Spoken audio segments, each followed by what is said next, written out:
To become a traditional signwriter, it takes time, really, in one word. You've got to just do it and do it and do it. If you understand how to do something properly, then you can screw it up with style.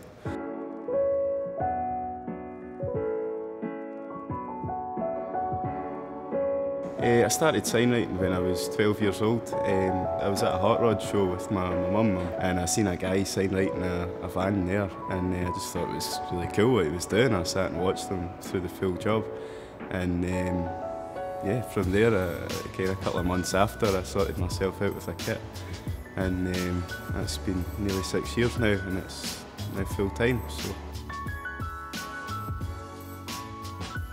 Previously, a signwriter would do everything, so he would have to be able to do quick, cheap work and really fancy, expensive, time-consuming work. Whereas now, the quick, cheap work is catered for by the vinyl market. So effectively, I think it's kind of pushed the traditional signwriters up a bit. We tend to get work from independent businesses that really take pride in what they do. Which is nice, really. A lot of tattoo shops are kind of into it. They seem to be on a similar wavelength. Barbers, independent coffee shops. So I think that one of the best ways to reflect that to somebody on the street is with a nice handcrafted sign. Whether people are aware of that, how it's done or not, I think it does convey a sense of pride. The most important thing for me is the design, and I take pride in that. I want to create something that looks nice, A, for the client, and B, for myself.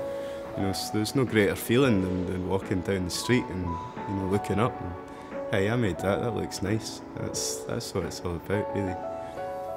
As a traditional signwriter, you really get to stylise your work, I think, as well, which you just can't do on a computer.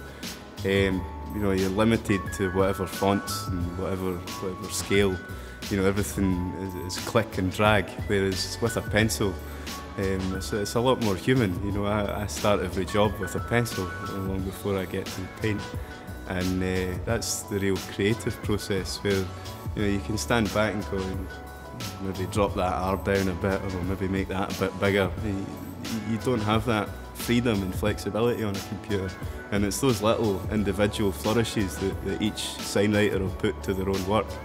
That's what really makes it, and a good signwriter will do that consciously, and the general public will pick it up subconsciously. That's what makes a good sign.